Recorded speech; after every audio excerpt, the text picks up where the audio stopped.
Okay, ready. Ellison was an elephant, a little elephant, and young.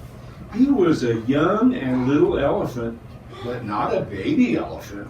His friends and his sister, Edna, could all make their trumpet blasts like other elephants, but not Ellison. Oh boy, poor guy. He tried and he tried, but all he got was a little toot. "See?" cried Ellison. "I don't even sound like an elephant." "Elephant? Or Ellison, I love your sound," his mother insisted. "It sounds like you." "Well, I don't want to sound like me," Ellison answered.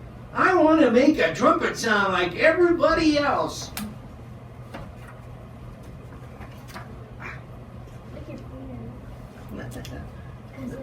There we go. Ellison's mom got very close and touched him gently with the tip of her trunk. "Ellison, you are not an ordinary elephant. No, sir. You are extraordinary. Even your name is unusual. All the greatest elephants in history were unusual. That's what made them great." "But they tease me, Mom." "Oh, now, Ellison, one day they'll all want to be like you. In the meantime, you're an elephant. You need to have a thick skin." With this, she gave him a motherly squeeze.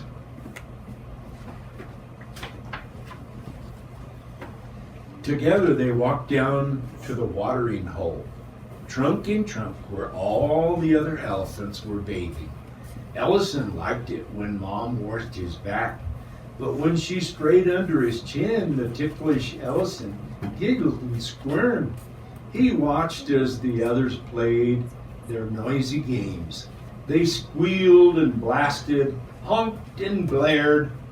Not wanting to be called Smellison or Tootie again, Ellison made his way up the bank and behind a small clump of trees where he could be alone with his imagination.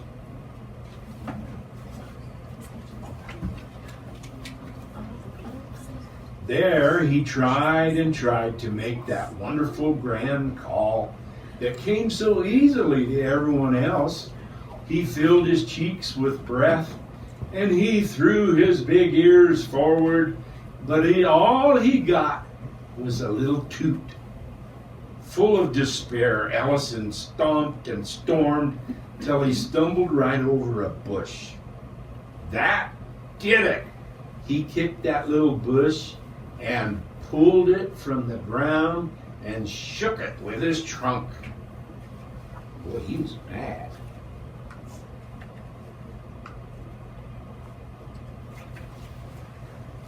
And that was when the bush yelled at Ellison. "What do you think you're doing? Leave me alone, you elephant!" This is unusual, thought Ellison. I've been yelled at by all kinds of animals, but never by a bush. I'm sorry, little bush, Ellison apologized. Are you okay? Then out of this bush dropped that pesky weasel.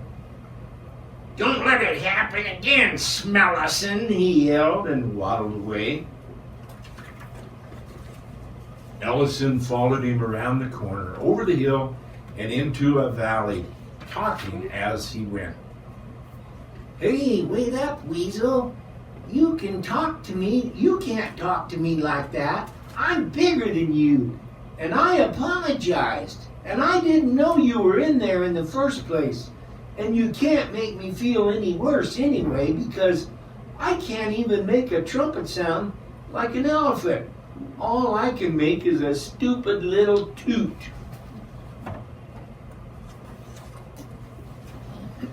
Weasel stopped in his tracks and turned around to look up at Ellison. Okay, do it. Do what? Ellison asked. Your sound, Weasel answered. Stop whining about it. Let's hear it. Fine, Ellison agreed, and he blew a sad little sound. Weasel shook his head. Yep, that's terrible.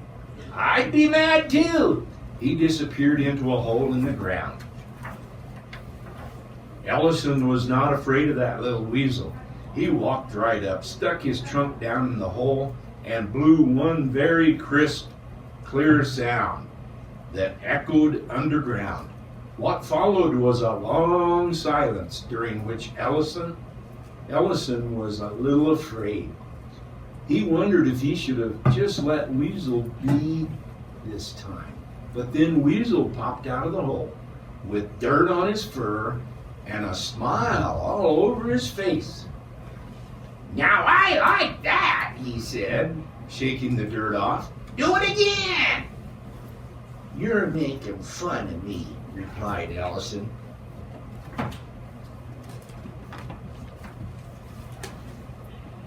No, I'm not, Weasel insisted. What else can you do? I don't know, admitted Ellison. Can you hold it longer? Ellison tried, and he could. And can you change the pitch? And he did. And can you make lots of quick notes like yap, tap, tap, tap, tap, tap? And he did. Wow, yelped Weasel. This is great.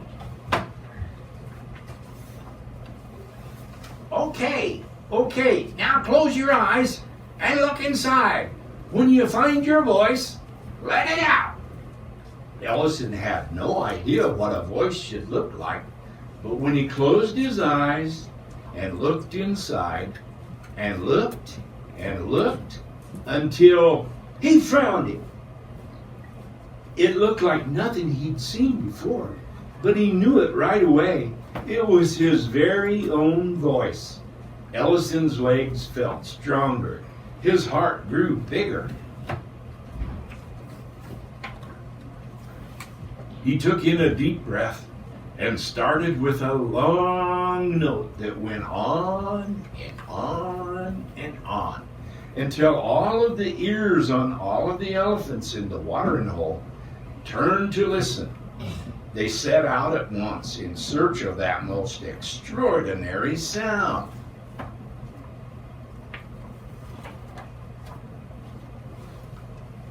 That's right, Ellison, hollered Weasel, jumping up and down. Don't stop now. You've got it. And Ellison did not stop. He made every sound that came from inside and formed a tune that made him dance. When the other elephants spied him from atop the hill, they saw and heard what they'd never heard or seen before. They stood and watched with their mouths hanging open, and before they knew it, all of their trunks were swinging in time to the rhythm of Ellison's jazzy music. Oh. When he came to the end of his brand new tune, Ellison opened his eyes and saw and heard the whole herd. They rushed downhill to see the elephant who invented music. Leading the pack was Ellison's mom, beaming from one big ear to the other. How do you do it, Ellison? I had help, Mom, from Weasel. Weasel? Asked Mom. Your imaginary friend? Yeah, he helped me find my voice, and it's really unusual. Edna, Eleanor, and Eli crowded in next to Ellison, begging, Teach us, please. Everyone wanted to be as unusual as Ellison.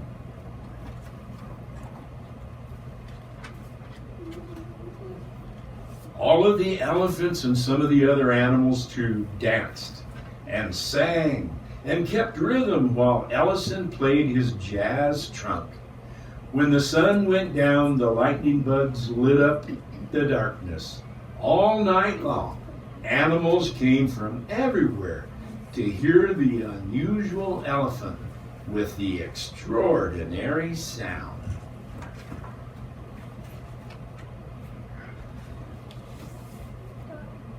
And that's the end. Ellison the Elephant.